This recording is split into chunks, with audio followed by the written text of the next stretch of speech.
नमस्कार, super prime time में आपका स्वागत है। आपके साथ मैं हूं Sumera Khan. Super prime time में हम आपको दिखाएंगे देश दुनिया की तमाम बड़ी और अहम खबरें, वर्ल्ड एक्सक्लूसिव और एक्सप्लोसिव न्यूज स्टोरीज।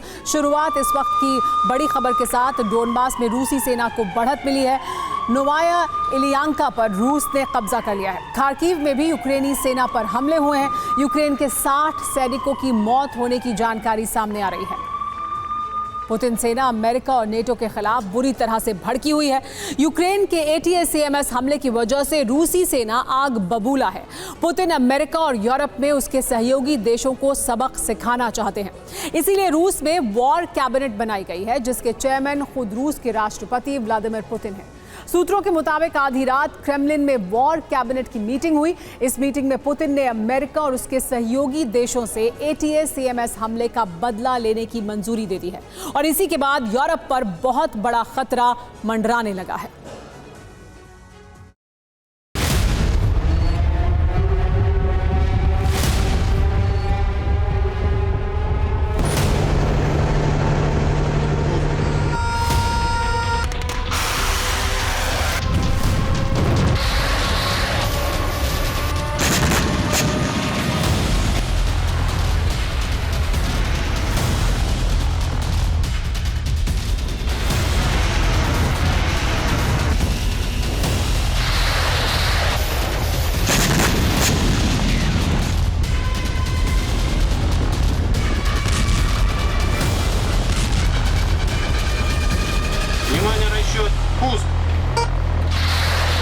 यूक्रेन युद्ध का विस्तार होने जा रहा है।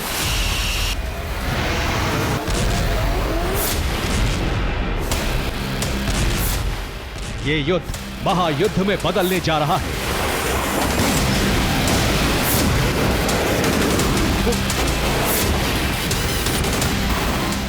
विनाश की इस बारूदी आग में संपूर्ण यूरोप भस्म हो सकता है।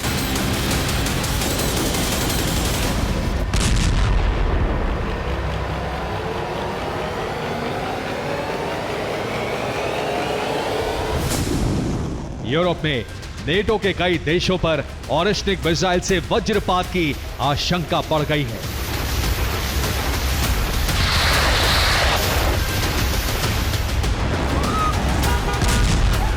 यूरोप में ऑरिस्टिक विनाश का सबसे बड़ा कारण बनेगा यूक्रेन का वो हमला जो उसने रूस में किया है।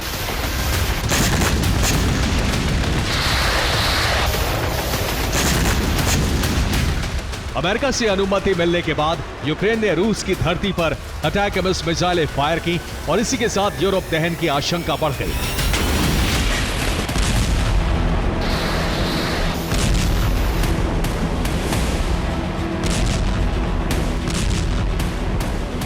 तेईस नवंबर 2024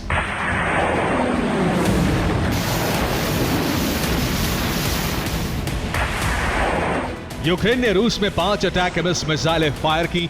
रूस ने 3 मिसाइलों को इंटरसेप्ट कर लिया, लेकिन 2 मिसाइलें अपने टारगेट को हिट करने में सफल रही।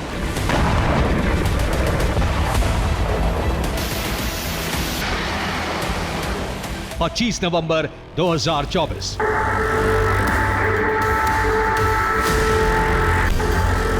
यूक्रेनी फोर्स ने कुर्स्क में 8 अटैकमस मिसाइलें दागी।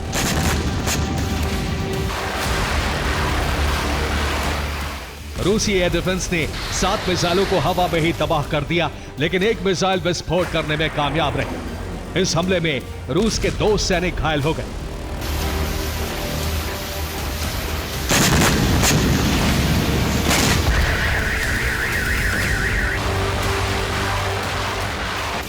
दो दिन के अंदर यूक्रेन ने 13 अमेरिकी अटैकमस मिसाइलें फायर की तो पुतिन और उनकी सेना इतना भड़क गई कि नेटो के खिलाफ जंग का ऐलान कर दिया।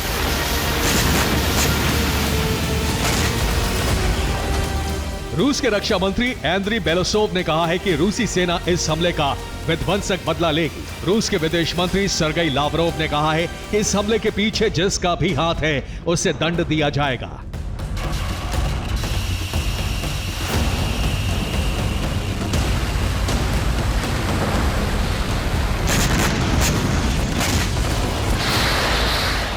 पुतिन ने आधी रात को वॉर कमांडर्स की बैठक बुलाई।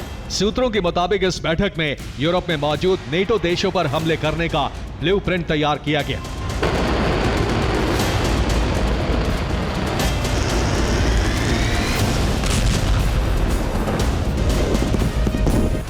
पुतिन के आदेश के बाद रूसी सेना ने यूरोप में अपने टारगेट लॉक कर दिए हैं। पुतिन ने 9 दिसंबर तक लक्ष्य हासिल करने का अल्टीमेटम दिया है।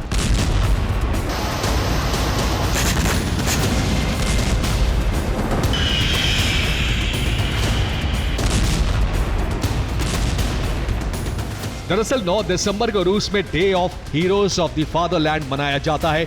उससे पहले ही पुतिन ने यूरोप में मौजूद नेटो देशों को सबक सिखाने का अल्टीमेटम दिया है।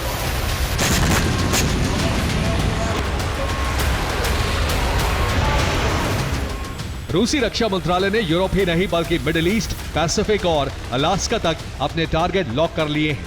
इसका खुलासा रूसी न्यूज एजेंसी स्पुतनिक की एक रिपोर्ट से हुआ है।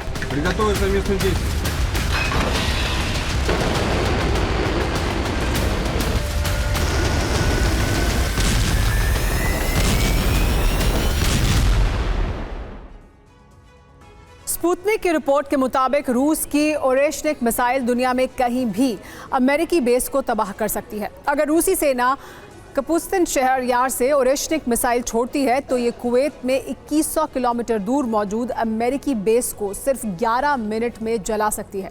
इसी तरह बहरीन में मौजूद अमेरिकी बेस और कपुस्तिन यार के बीच की दूरी 2500 किलोमीटर है। अमेरिका के इस बेस को ओरेशनिक मिसाइल 12 मिनट में तबाह कर सकती है। 2650 किलोमीटर दूर मौजूद कतर के बेस को 13 मिनट में तबाह कर सकती है तो 4100 किलोमीटर दूर मौजूद जिबूती बेस को 20 मिनट में भस्म कर सकती है।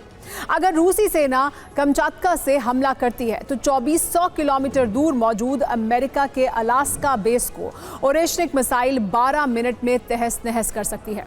4500 किलोमीटर दूर मौजूद गुआम बेस को 22 मिनट में बर्बाद कर सकती है तो 5100 किलोमीटर दूर मौजूद पर्ल हार्बर बेस को 25 मिनट में जला सकती है।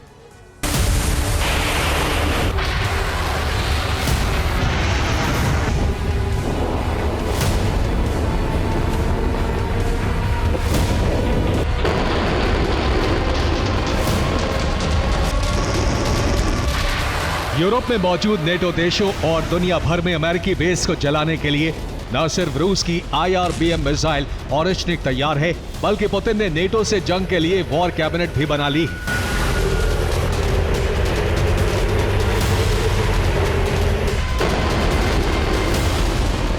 इस वॉर कैबिनेट में कौन कौन है, अब इसे जानिए।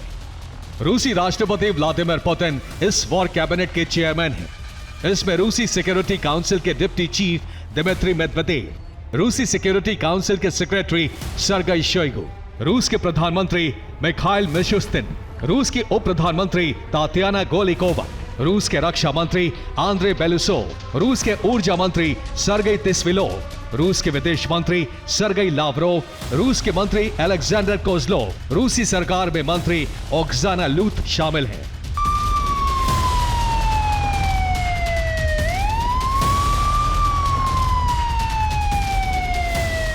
पुतिन और उनकी सेना ने न सिर्फ टारगेट लॉक कर लिए हैं बल्कि नेटो की घेराबंदी भी शुरू कर दी है।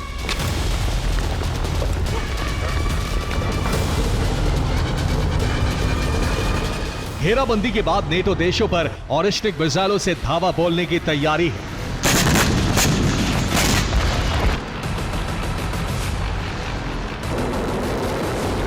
रूस ने अपने जासूसी युद्धपोत को नेटो देशों के पास भूमध्य सागर में भेज दिया है।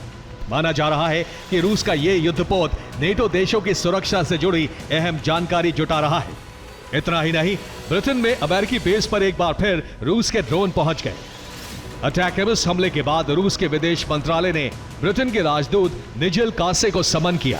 इतना ही नहीं, जासूसी के आरोप में ब्रिटिश इंटेलिजेंस अफसरों को देश से निकाल दिया।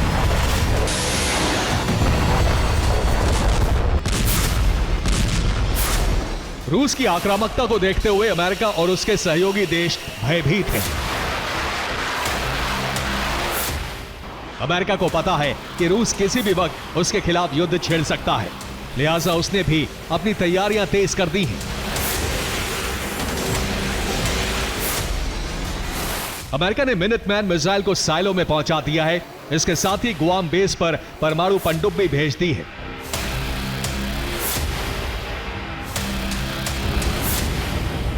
ब्रिटेन ने अमेरिकी बेस की सुरक्षा बढ़ा दी है, लेकिन सच यह है कि पुतिन और उनकी सेना की तैयारी अमेरिका और नेटो से कहीं बड़ी है। दुनिया के बड़े रक्षा विशेषज्ञों का दावा है कि अगर रूस और नेटो में युद्ध शुरू हुआ तो पुतिन सेना को नेटो सेनाएं रोक नहीं पाएंगी। Bureau report, TV9 Bharatvarsh. इस वक्त की बड़ी खबर रूस के बेलगोरोद से। रूस के बेलगोरोद पर यूक्रेन के हमले। बेलगोरोद के 2 गांवों पर ड्रोन अटैक हुआ है। यूक्रेन ने किए हैं 3 कामिकाज़ी ड्रोन से हमले।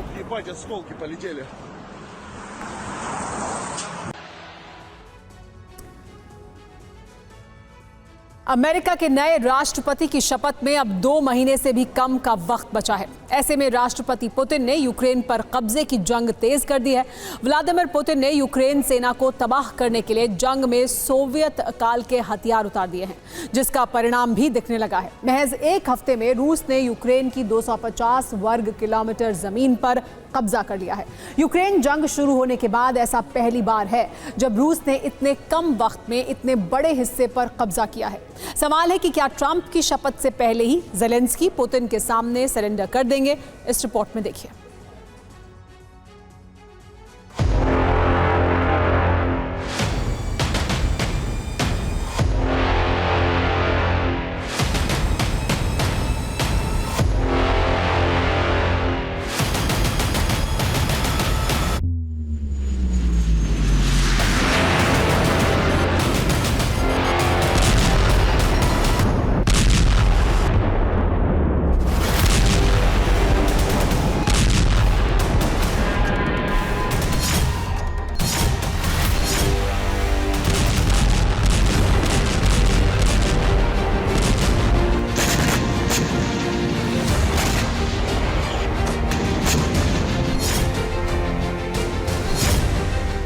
एक तरफ ट्रंप की ताजपोशी का दिन करीब आ रहा है, तो दूसरी तरफ यूक्रेन में रूस की सेना ने कब्जे के अभियान में दुगनी तेजी ला दी है।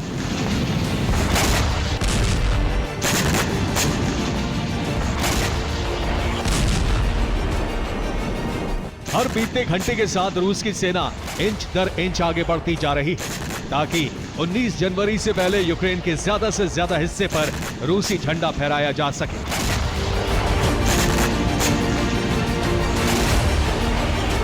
इसी कड़ी में व्लादिमीर पुतिन ने यूक्रेन की जंग में अपने पुराने लेकिन बेहद विध्वंसक हथियारों को उतार दिया है।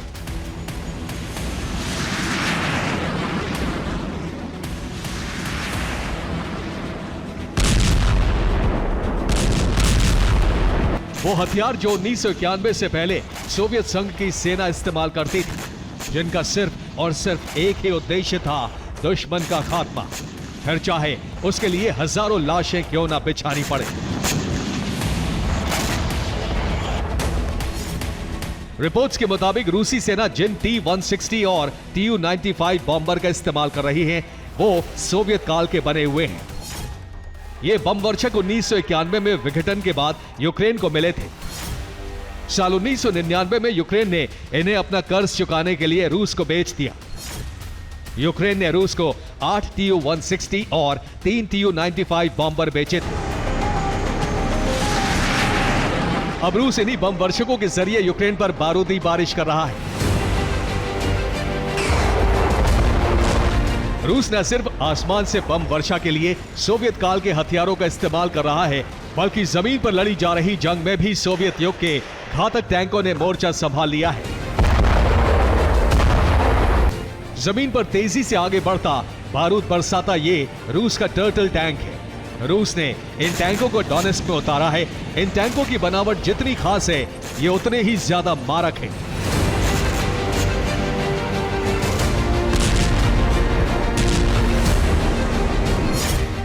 टर्टल टैंक 1976 में सोवियत संघ की सेना में शामिल हुए थे। इन्हें एक खास तरह के फ्रेम से ढका जाता है, जो इन्हें दुश्मन के बमों से सुरक्षित रखता है।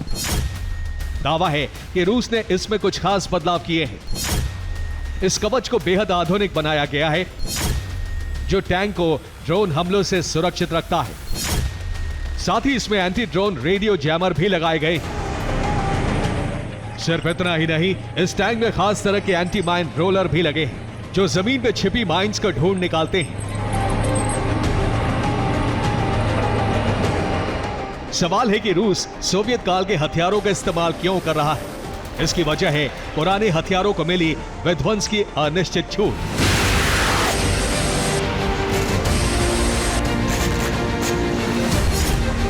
दरअसल सोवियत काल में वेपन ऑफ मास डिस्ट्रक्शन यानी सामूहिक विनाश के हथियारों पर कोई खास रोक नहीं थी। तब हथियारों को ज्यादा से ज्यादा नुकसान पहुंचाने के लिए डिजाइन किया जाता था, फिर चाहे उसकी चपेट में आम लोग ही क्यों ना आए। WMD हथियारों पर रोक को लेकर 1968, 1972 और 1993 में नियम बनाए गए थे। माना जा रहा है कि इसी वजह से यूक्रेन जंग में कमजोर पड़ रहा है और पुतिन के सैनिक यूक्रेनी जमीन पर आगे बढ़ रहे हैं। बीते एक हफ्ते में रूसी सैनिकों ने जितनी तेजी से कब्जा किया है उतना बीते 2 साल में नहीं किया गया।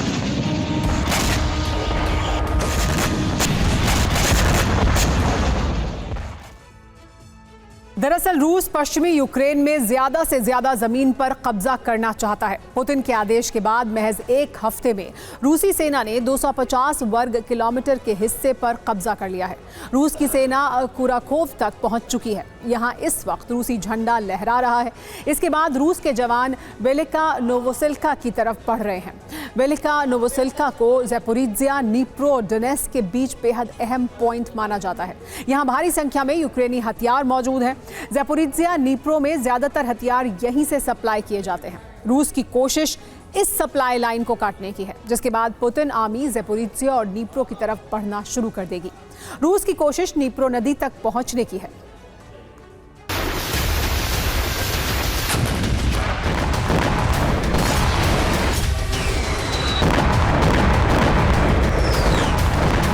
यूक्रेन के ज्यादातर इलाके पर कब्जे की चाहत में पुतिन ने ड्रोन हमलों को भी तेज कर दिया है।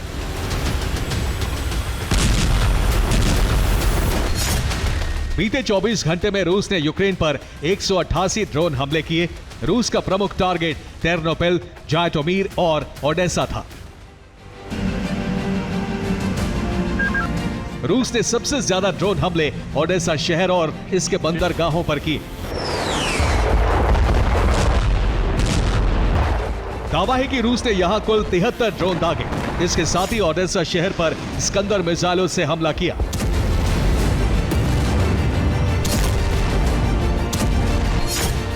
रूस ने ओडेसा के बेलगोरोद, नेस्टर और चोर्नोमोर्स्क पोर्ट को निशाना बनाया। इसके अलावा ओडेसा में ड्रोन फैक्ट्री, ऑयल डिपो, हथियार डिपो और बिजली संयंत्रों को टारगेट किया। दरअसल माना जा रहा है कि पुतिन यूक्रेन को एक पोर्ट विहीन देश बनाना चाहते हैं। अजोव सागर से लगते बंदरगाहों पर पहले ही रूस का कब्जा है। अब वो ब्लैक सी से सटे यूक्रेनी बंदरगाहों को तबाह करना चाहते हैं ताकि समंदर के रास्ते यूक्रेन की कनेक्टिविटी काटी जा सके। इधर रूस ने कीव पर हमले की तैयारी भी शुरू कर दी है। दावा है कि पुतिन के आदेश पर रूसी सेना ने कीव में पर्चे गिराए हैं। लोगों को जल्द से जल्द शहर खाली करने के लिए कहा गया है, जिसके बाद पूरे कीव में हमले का अलर्ट जारी कर दिया गया है। पर्चे गिराए जाने के बाद शहर में दहशत है।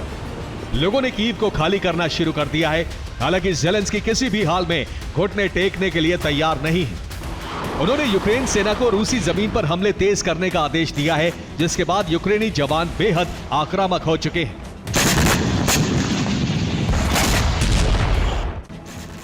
यह वीडियो कुर्स्क का है, जहां यूक्रेन ने रूस की कमांड पोस्ट पर हमले कर उसे तबाह कर दिया। इस हमले के लिए यूक्रेन ने 900 किलो के आस्म बम का इस्तेमाल किया। यह फ्रांस से यूक्रेन को मिला है। जंग में ऐसा पहली बार है जब यूक्रेन ने इस बम का इस्तेमाल किया। सिर्फ इतना ही नहीं, यूक्रेन ने सालाबाद पर भी ड्रोन हमला किया। सालाबाद फ्रंट लाइन से 1300 किलोमीटर दूर है। ऐसा पहली बार है कि यूक्रेन ने इतने अंदर तक हमले किए हैं। साफ है, डोनाल्ड ट्रंप की ताजपोशी करीब है। ऐसे में रूस हो या यूक्रेन, दोनों ही जंग में बढ़त हासिल करना चाहते हैं। फिर इसके लिए कितनी ही तादाद में बारूद क्यों न बरसाना पड़े। Bureau report, TV9 Bharat. Bharatvarsh. Kursk में यूक्रेनी फौज पर रूस के हमले हुए हैं। यूक्रेनी चौकियों पर रूस की हवाई बमबारी जारी है। 24 घंटे में यूक्रेन के 250 सैनिकों की मौत हो गई है।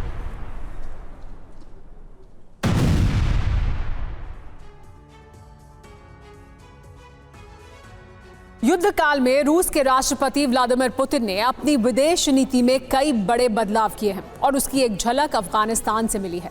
रूसी सुरक्षा परिषद के सचिव सरगई शोइगु अफगानिस्तान दौरे पर पहुंचे और इसके साथ ही तालिबान सरकार को आतंकवाद की सूची से बाहर करने के लिए रूसी संसद में एक बिल पेश किया गया।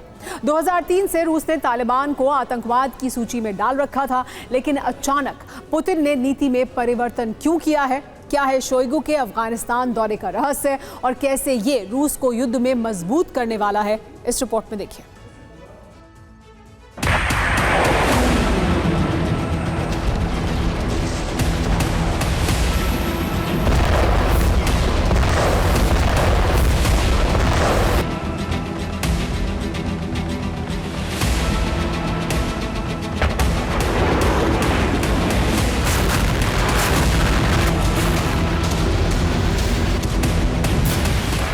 युद्ध लड़ने के लिए जितने जरूरी हथियार और जवान होते हैं, उससे भी ज्यादा जरूरी होती है रणनीति।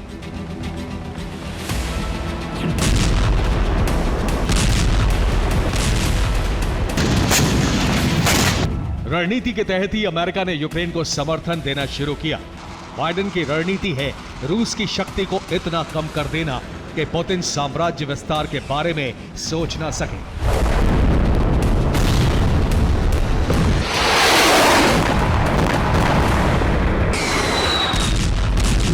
रूस की अर्थव्यवस्था को उस स्तर तक गिरा देना कि भविष्य में 50 साल तक रूस अमेरिका या यूरोप में उसके हितों के लिए खतरा ना रहे।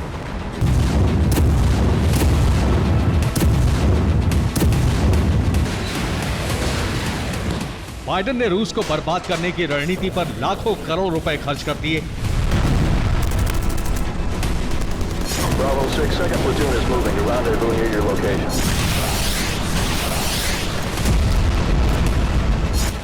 अमेरिका की इसी रणनीति के खिलाफ पुतिन ने अपनी रणनीति तैयार की और दुनिया के शक्ति समीकरण ध्वस्त करने वाला एक बड़ा गठबंधन खड़ा कर दिया।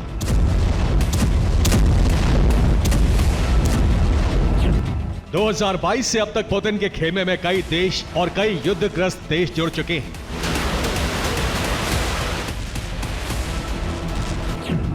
युद्ध काल में चीन, नॉर्थ कोरिया के साथ रूस का गठबंधन मजबूत हुआ है।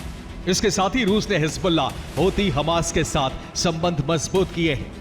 पुतिन का अगला टारगेट है अफगानिस्तान के साथ संबंध सुधारना। –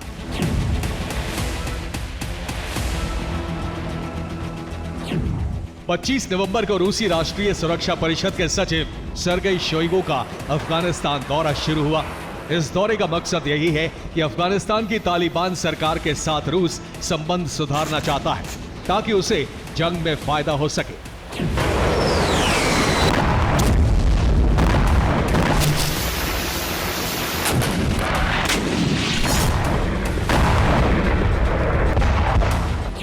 सरगई शोइगु के दौरे वाले दिन ही रूसी संसद के निचले सदन में एक विधेयक पेश किया गया। इस विधेयक में तालिबान को आतंकवाद की सूची से बाहर करने का प्रावधान है। 2003 से रूस ने तालिबान को आतंकवादी संगठन घोषित कर रखा है।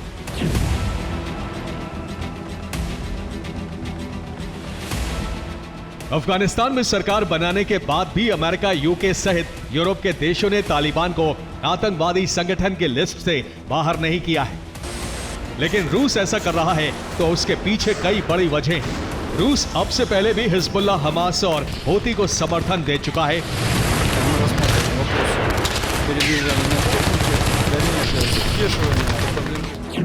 रूस एशिया के कई संगठनों के साथ रिश्ते मजबूत कर रहा है। यमन में हूती को रूस का खुला समर्थन है। लेबनान में हिजबुल्लाह के साथ रूस के मजबूत संबंध हैं। इसी कड़ी में तालिबान के साथ संबंध सुधारे जा रहे हैं।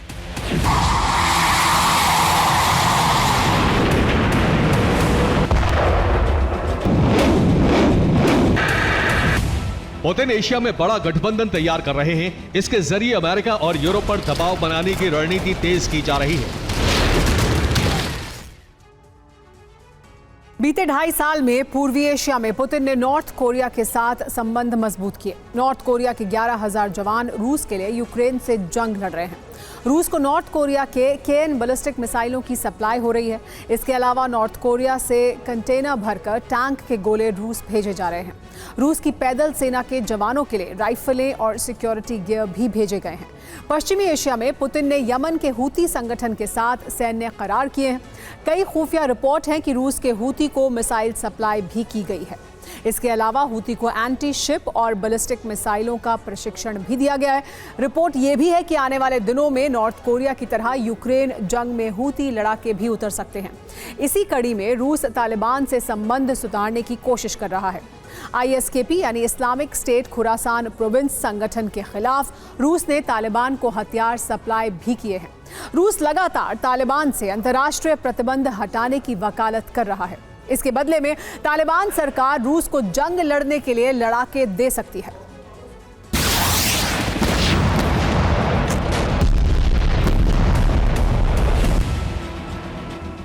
तालिबान से संबंध सुधारने की कोशिश में ही रूस ने Saint Petersburg international economic forum में भी तालिबान को न्योता दिया था और इस सम्मेलन में तालिबान के मंत्री शामिल हुए थे।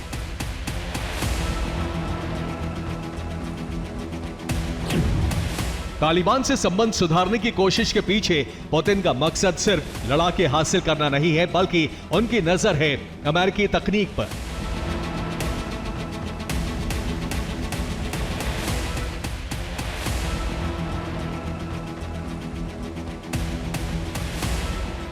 2021 में अमेरिकी सेना ने अफगानिस्तान छोड़ दिया और इस भागम भाग में अमेरिकी और नेटो सेनाओं के हथियार बड़े पैमाने पर अफगानिस्तान में छूट गए।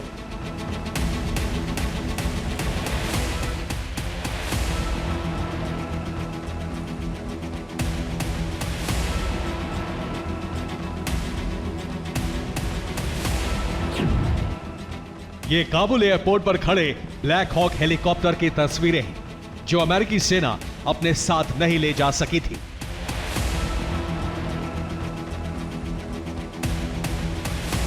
तालिबान के कब्जे में इस वक्त अमेरिका के ब्लैक हॉक हेलीकॉप्टर हैं, MD-530F लाइट कॉम्बैट हेलीकॉप्टर हैं, हमवी सैन्य वाहन हैं, M113 आर्मर्ड पर्सनल कैरियर हैं, M577 कमांड पोस्ट कैरियर वाहन है, navy star heavy lift vehicle है, ओशकोश माइन रेजिस्टेंस व्हीकल भी तालिबान के कब्जे में है। रूस तालिबान से यह हथियार हासिल करना चाहता है। रूस इन पर रिवर्स इंजीनियरिंग करके अमेरिकी तकनीक हासिल करने की कोशिश में है।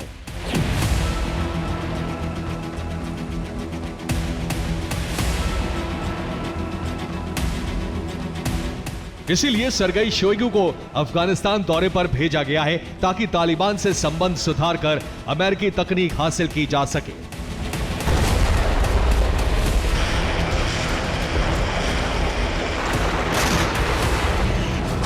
क्योंकि जंग में रूस का मुकाबला अमेरिकी हथियारों से है और रूस चाहता है कि अमेरिका को उसी की रणनीति से मात दी जाए।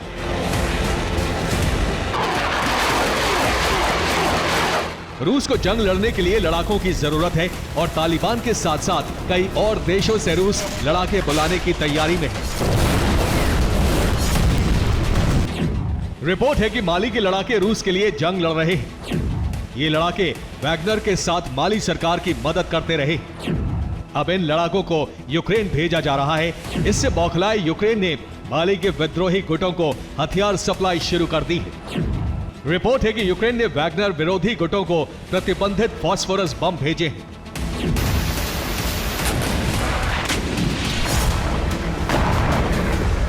रूस यूक्रेन की जंग ने दुनिया भर के शक्ति समीकरण उलट पुलट कर रख दिए हैं। बारूदी जंग यूक्रेन और रूस में लड़ी जा रही है, लेकिन इसकी रणनीति के तार दुनिया भर में फैले हैं और इन्हीं रणनीतियों की वजह से दुनिया की राजनीतिक व्यवस्था बदलती जा रही है।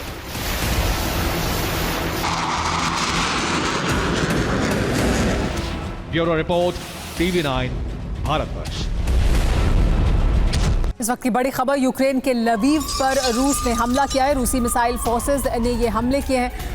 लवीव में कई हथियार गोदाम तबाह हो गए हैं इस हमले की वजह से।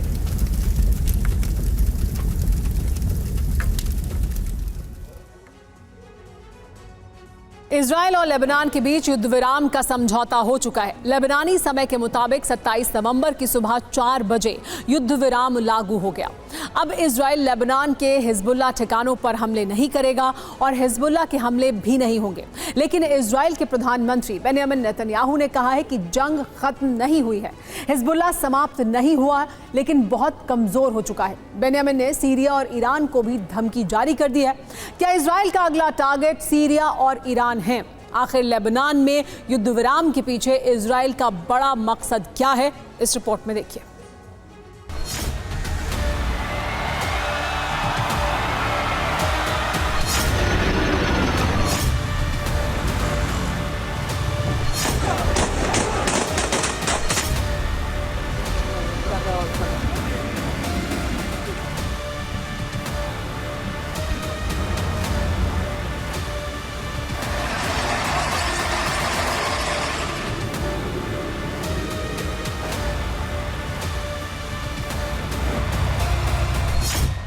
इजराइल पर अक्टूबर 2023 से जारी हिजबुल्लाह के हमले अब रुक गए हैं।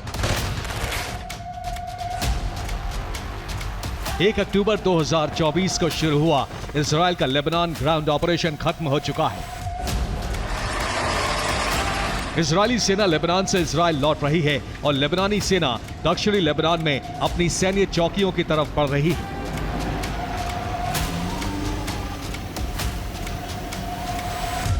यानी अब इजराइल के बैरूत पर हवाई हमले बंद हो चुके हैं। अब इजरायली सेना दक्षिणी लेबनान के गांवों में बारूद लगाकर धमाके नहीं करेगी।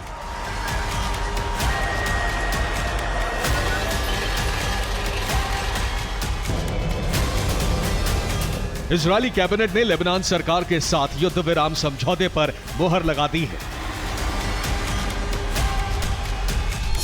इजरायली कैबिनेट में युद्ध विराम के समर्थन में 10 वोट पड़े। कैबिनेट के एक सदस्य ने युद्ध विराम के खिलाफ वोट किया।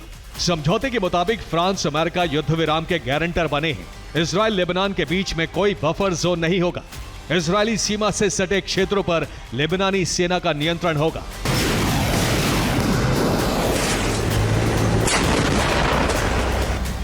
राष्ट्रपति जो बाइडेन इसका ऐलान भी कर चुके हैं।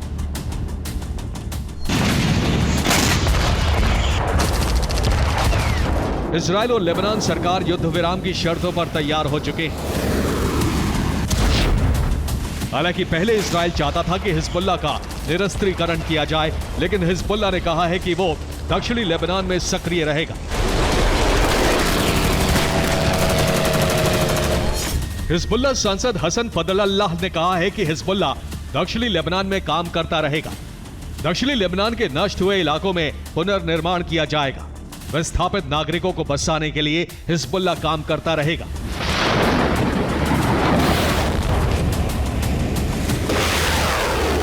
इजरायली हमलों में हिजबुल्लाह के नियंत्रण वाले कई गांव तबाह हो चुके हैं और युद्ध विराम के बाद वहां से विस्थापित हुए लोगों ने वापसी शुरू कर दी है।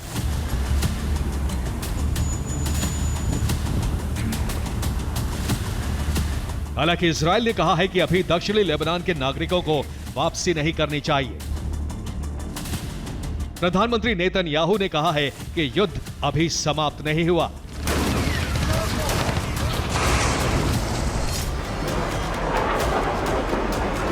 यानी युद्ध विराम तब तक ही है जब तक इजराइल हिजबुल्लाह के हमलों से निश्चिंत है। अगर उसकी सीमा के करीब हिजबुल्लाह की गतिविधियां बढ़ी तो इजराइल फिर से लेबनान पर हमले शुरू कर देगी।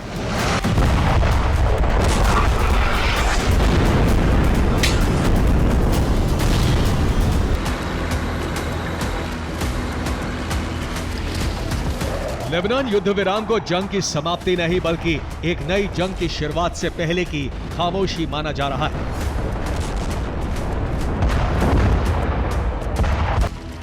इजराइल के प्रधानमंत्री ने युद्ध विराम पर लंबा भाषण दिया और इसी दौरान इजराइल सहित दुनिया को संदेश दे दिया कि उनकी सेना का अगला टारगेट क्या है।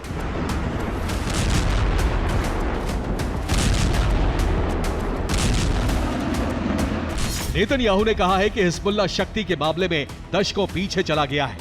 नेतन्याहू ने कहा है कि सीरिया को समझ जाना चाहिए कि वो आग से खेल रहा है। नेतन्याहू ने कहा है कि उनका अगला टारगेट ईरान को परमाणु बम बनाने से रोकना है। ईरान को परमाणु बम बनाने से रोकने के लिए इजराइल हर कदम उठाने को तैयार है।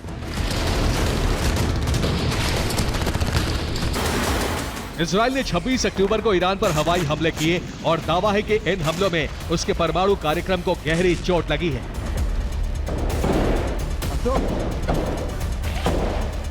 ईरान परमाणु बम बनाने के बहुत करीब है और इजराइल ईरान को परमाणु शक्ति बनने से रोकना चाहता है।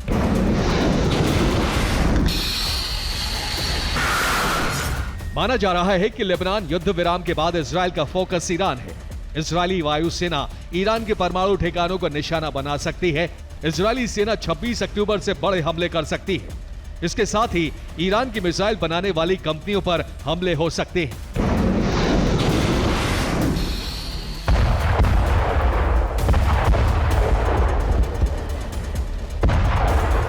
नेतन्याहू के बयान के बाद ईरान ने भी इजराइल को चेतावनी जारी कर दी है।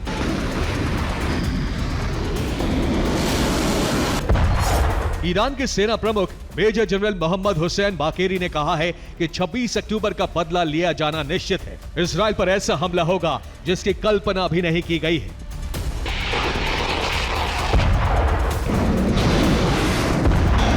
ईरान ने इजराइल के साथ लंबी जंग की तैयारी शुरू कर दी है। ईरानी नेवी को जंग के लिए तैयार किया जा रहा है। ईरानी नौसेना में नया वॉरशिप कुर्दिस्तान शामिल किया जाने वाला है। इस युद्धपोत पर सय्याद एयर डिफेंस सिस्टम लगाया गया है। सय्याद सिस्टम से लॉन्ग रेंज मिसाइलें फायर की जा सकती हैं। इसके साथ ही ईरान एक नई सबमरीन बनाने के करीब है। यह समंदर की गहराई से क्रूज मिसाइल हमले कर सकती है।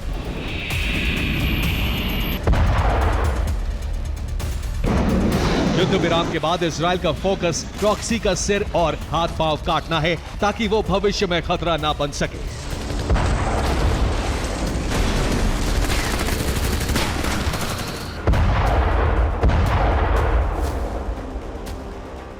इजराइल ईरान को प्रॉक्सी का सिर कहता है और सीरिया को उसके हाथ पांव, क्योंकि इन्हीं दो देशों के जरिए हिजबुल्लाह को ताकत मिलती है।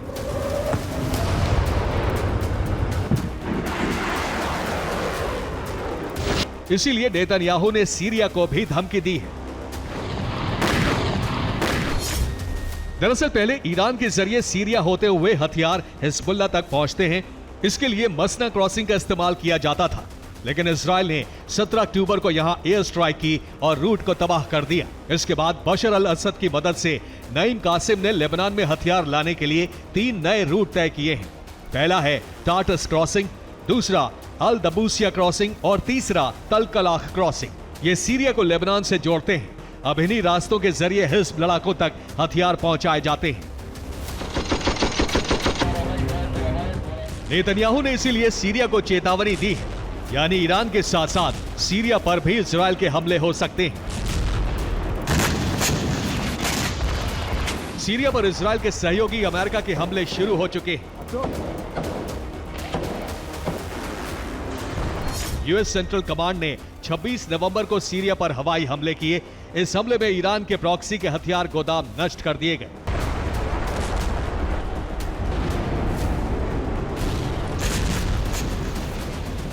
लेबनान युद्ध विराम का मकसद यही है कि हिजबुल्लाह को कमजोर करने के बाद उसके मददगारों पर हमले किए जाएं। Bureau report, TV9 Bharat.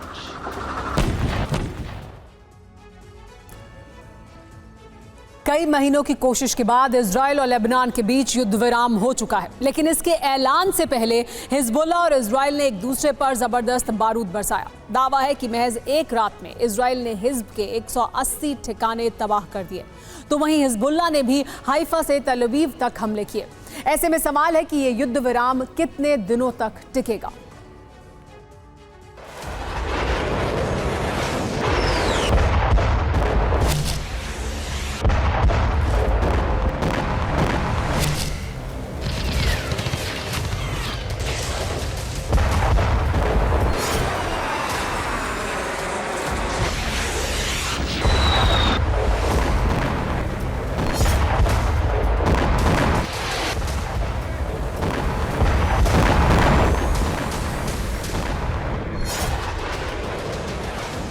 एक के बाद एक धमाके हो रहे हैं। पूरा शहर बारूदी बारिश से दहल रहा है।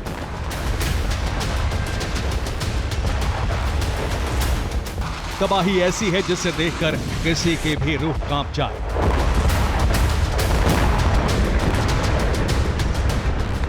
सत्ताईस नवंबर की सुबह 10 बजे इजराइल लेबनान के बीच सीज फायर तो हुआ, लेकिन उससे पहले जो बारूदी तांडव मचा वो हैरान करने वाला था।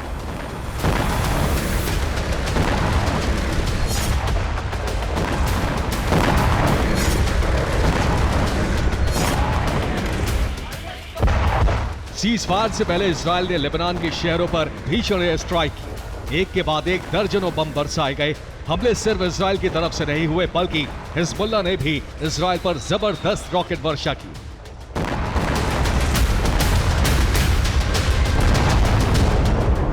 दरअसल 27 नवंबर से लेबनान इजराइल के बीच सीज फायर होना था, लेकिन उससे पहले ही इजराइल ने हिज्ब पर आखिरी बारूदी वर्षा शुरू कर दी।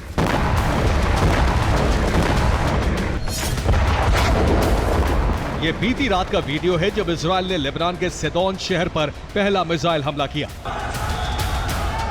ये मिसाइल सीधी एक इमारत से जा टकराई।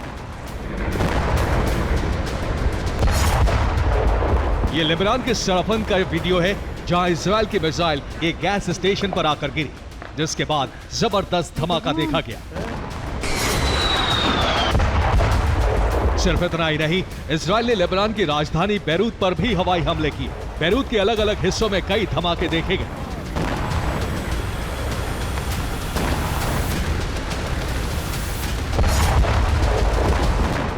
दिन में भी इजराइल के हमले जारी रहे। ये आज सुबह सीज फायर से कुछ देर पहले की तस्वीर है। बैरूत में एक के बाद एक धमाके देखे जा सकते हैं।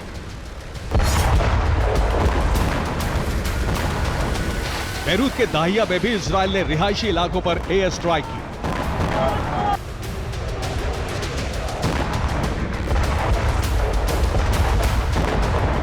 सीज फायर से पहले इजराइल का मकसद ज्यादा से ज्यादा हिजबुल्लाह के ठिकानों को तबाह करना था, ताकि सीज फायर की आड़ में हिजबुल्लाह को जल्द ताकतवर होने से रोका जा सके।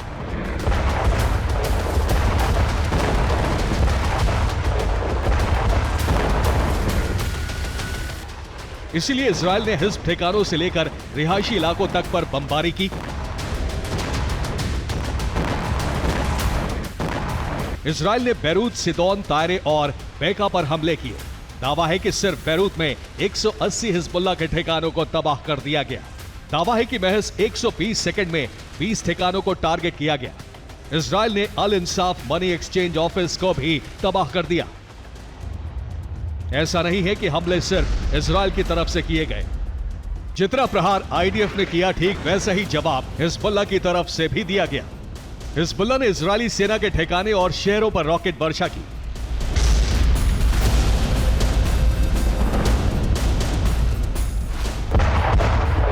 यह किरियत शिमोना का वीडियो है जहां हिजबुल्लाह ने अंडर कंस्ट्रक्शन बिल्डिंग पर ड्रोन से हमला किया, जिसके बाद इस इलाके में आग लग गई। यह वीडियो भी किरियत शिमोना का है जहां हिजबुल्लाह ने एक अपार्टमेंट को टारगेट किया। दावा है कि यह हमला पूरी तरह सफल रहा। किरियत शिमोना पर दिन में भी हिजबुल्लाह के हमले जारी रहे। यहां इजराइल की एक चौकी को तबाह कर दिया गया।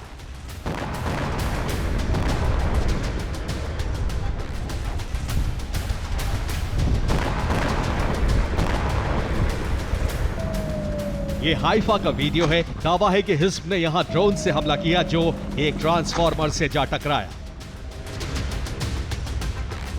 हिजबुल्लाह ने इजराइल के उत्तरी बॉर्डर पर मौजूद सेना के एक बुलडोजर को भी उड़ा दिया।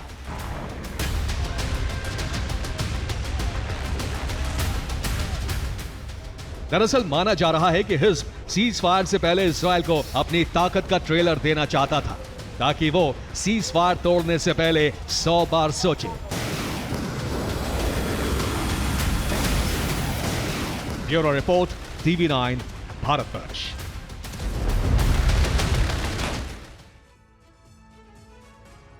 अमेरिका में बाइडेन शासन का अंत होने वाला है। 20 जनवरी से ट्रंप राज शुरू होने वाला है। बाइडेन के पास वक्त बहुत कम है, इसलिए उन्होंने न सिर्फ यूक्रेन बल्कि पूरे यूरोप को बचाने का अभियान लॉन्च कर दिया है। बाइडेन का ये रक्षा मिशन तब शुरू हुआ जब उन्होंने आधी रात यूरोप के पास देशों के राष्ट्र प्रमुखों को फोन किया। सवाल यही है कि आखिर बाइडेन ने आधी रात ये इमरजेंसी कॉल क्यों की? बाइडेन ने यूरोपीय देशों से क्या कहा?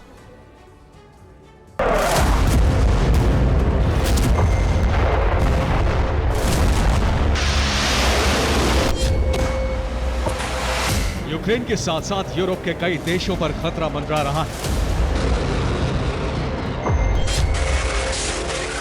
यूक्रेन से युद्ध जीतने के साथ ही रूस यूरोप पर धावा बोल सकता है।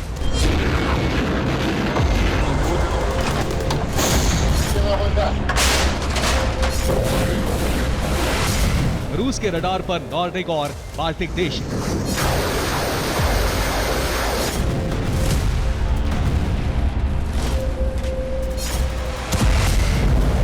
रूस के खतरनाक मंसूबे को देखते हुए न सिर्फ यूरोप में मौजूद नेटो देश परेशान हैं, बल्कि अमेरिका के राष्ट्रपति जो बाइडेन भी टेंशन में हैं।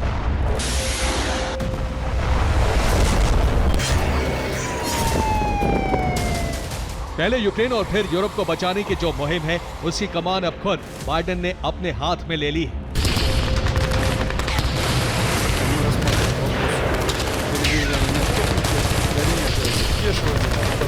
यूरोप के कई देशों में बाइडेन ने मिडनाइट इमरजेंसी कॉल की। बाइडेन ने यूरोप में मौजूद नेटो देशों से यूक्रेन को सरेंडर से बचाने का इंतजाम करने को कहा। व्हाइट हाउस से जुड़े सूत्रों के मुताबिक 26 नवंबर की रात बाइडेन ने कम से कम यूरोप के 5 देशों के राष्ट्राध्यक्षों से फोन पर बात की। हर किसी ने इस बात पर चिंता जाहिर की कि रूस जिस रफ्तार से आगे बढ़ रहा है, अगर उसे रोका नहीं गया तो न सिर्फ यूक्रेन सरेंडर को मजबूर हो जाएगा, बल्कि यूरोप का अस्तित्व भी खतरे में आ जाएगा। बाइडेन ने कहा कि अगर यूक्रेन की मदद नहीं की गई, अगर रूस को नहीं रोका गया, तो भविष्य में यूरोप पर रूस का राज कायम हो जाएगा।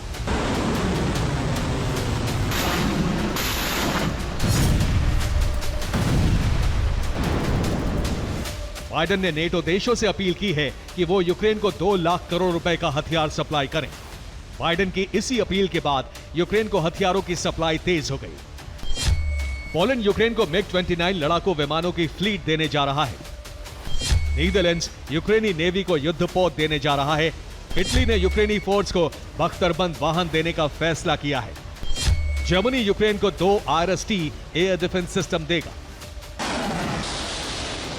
इसके अलावा नेटो ने सदस्य देशों से अपील की है कि वो यूक्रेन को लंबी दूरी तक मार करने वाली मिसाइलें मुहैया करवाएं, वरना यूक्रेन को हार से कोई नहीं बचा सकता।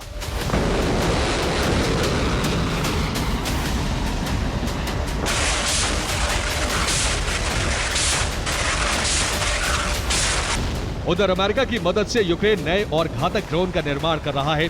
माना जा रहा है कि यह यूक्रेन को बचाने का अंतिम प्रयास है।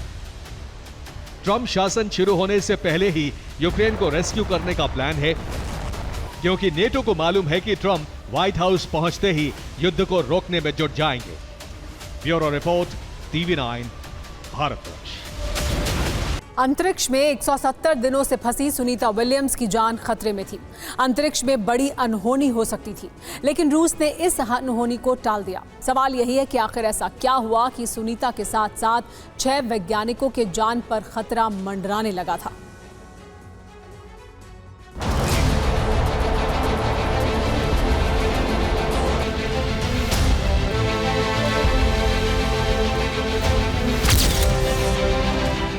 अगर रूस नहीं होता, अगर रूस ने एक्शन नहीं लिया होता, तो अंतरिक्ष में बड़ी अनहोनी हो जाती। भारतीय मूल की अमेरिकी वैज्ञानिक सुनीता विलियम्स की जान खतरे में थी, लेकिन रूस ने उनके साथ 6 और वैज्ञानिकों को बचा लिया। दरअसल अंतर्राष्ट्रीय अंतरिक्ष स्टेशन से कचरा टकराने वाला था। इसी स्पेस स्टेशन में सुनीता समेत 7 वैज्ञानिक मौजूद हैं। 4 वैज्ञानिक अमेरिका के और 3 रूस के।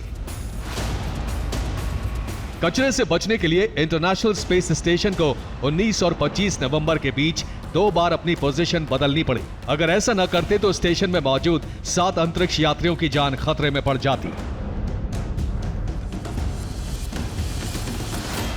4 अमेरिका और 3 रूसी वैज्ञानिकों की जान बचाने के लिए रूस आगे आया। रूस की रोबोटिक कार्गो शिप प्रोग्रेस 89 फ्राइटर जो स्पेस स्टेशन से जुड़ा है, उसने स्टेशन को बचाने के लिए अपने इंजन को 3.5 मिनट के लिए ऑन किया ताकि स्पेस स्टेशन की पोजीशन बदली जा सके और स्टेशन को तेजी से आ रहे कचरे से बचाया जा सके। स्पेस स्टेशन जिस रास्ते पर जा रहा था उस पर अंतरिक्ष का कचरा आता दिखाई दिया, लिहाजा अनहोनी को टालने के लिए स्पेस स्टेशन की पोजीशन बदलनी पड़ी। सुनीता विलियम्स स्पेस मिशन पर 10 दिन के लिए गई थी, लेकिन स्पेसक्राफ्ट में आई खराबी की वजह से वो वहां 170 दिनों से फंसी हुई हैं। हाल फिलहाल सुनीता विलियम्स को अंतरिक्ष से निकालने की कोई तैयारी नहीं है। सुनीता विलियम्स को अगले साल फरवरी तक इसी तरह अंतरिक्ष में रहना होगा। फरवरी में ही उन्हें वहां से रेस्क्यू किया जाएगा।